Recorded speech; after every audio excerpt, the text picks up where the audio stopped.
नमस्कार दोस्तों, स्वागत है आपका हमारे चैनल पर। आज हम बात करने वाले हैं एक ऐसे राजा की जिन्होंने पृथ्वी को समृद्ध बनाया, जिनके नाम पर ही हमारी इस धरती को पृथ्वी कहा जाता है।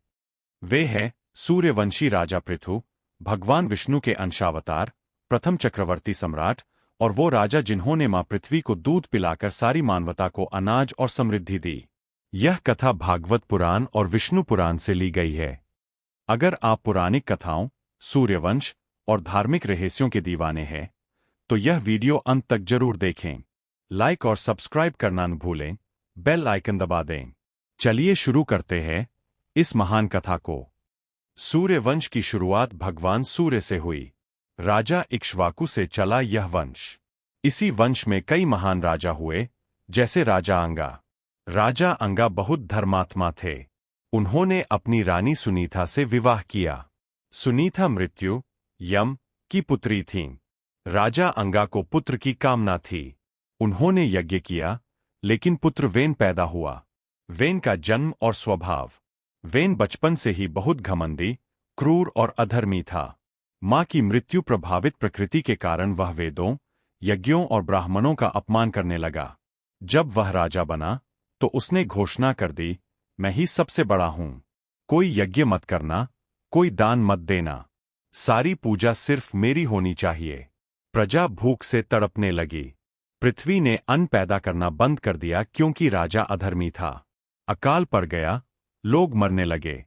ऋषि मुनि बहुत परेशान हुए। उन्होंने वेन को समझाने की बहुत कोशिश की, लेकिन वह नहीं माना। आखिरकार क्रोधित ऋषियों ने हुंकार देकर वेन को मार डाला। अब राज्य बिना राजा के हो गया। प्रजा में अराजकता फैल गई। ऋषिमुनि सोचने लगे, वेन के शरीर से अच्छाई निकालनी चाहिए। उन्होंने वेन की मृत देह को मंथन, चर्निंग करना शुरू किया।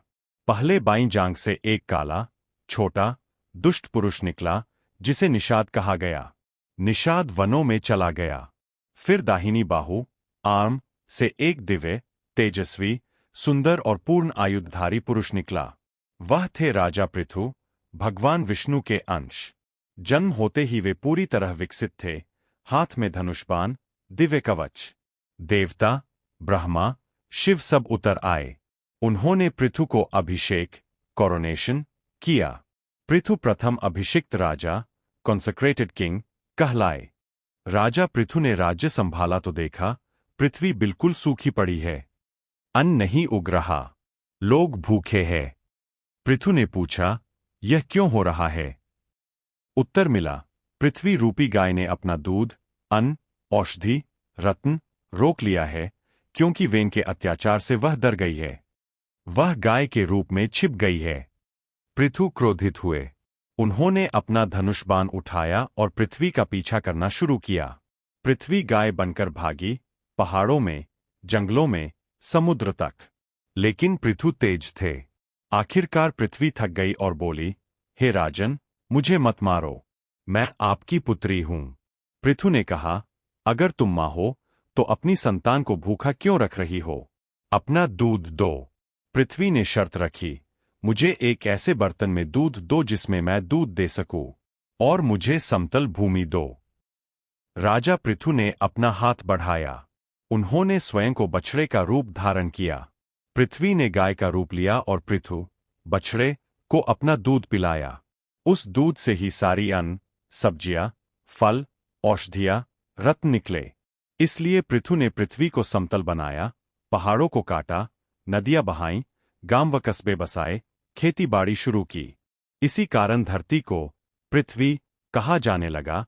पृथु की पुत्री या पृथु द्वारा समतल की गई। पृथु ने 100 अश्वमेध यज्ञ किए। वे प्रथम चक्रवर्ती बने। उनके शासन में कोई दुख नहीं था, कोई चोरी नहीं, कोई झूठ नहीं। प्रजा सुखी थी। राजा पृथु की पत्नी अर्ची भी दिव्य थीं। कुछ कथाओं में वे भी वेन की बाई बाहु से निकलीं। उनके 5 पुत्र हुए, विजिताश्व, हव्य, धूम्रकेतु आदि। पृथु ने अंत में राज्य अपने पुत्रों को सौंपा और वानप्रस्थ आश्रम में चले गए। वे विष्णु भक्त थे और अंत में विष्णु लोक को प्राप्त हुए। दोस्तों, राजा पृथु की कथा हमें सिखाती है कि अधर्मी राजा से प्रजा और पृथ्वी दोनों दुखी होती है। अच्छा राजा प्रजा का पालन पोषण करता है, जैसे पिता धरती माँ है, उसे सम्मान दो, समतल और उपजाऊ बनाओ। घमंड छोड़ो, धर्म का पालन करो। पृथु ने दिखाया कि सच्चा राजा प्रजा के लिए कुछ भी कर सकता है, यहां तक कि पृथ्वी को दूध पिलाने तक।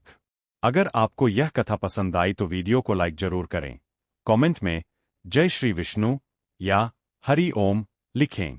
अगली वीडियो में हम लाएंगे राजा दुष्यंत और शकुंतला या महान सूर्यवंशी राम की कथा। धन्यवाद। जय सनातन, जय श्री हरि।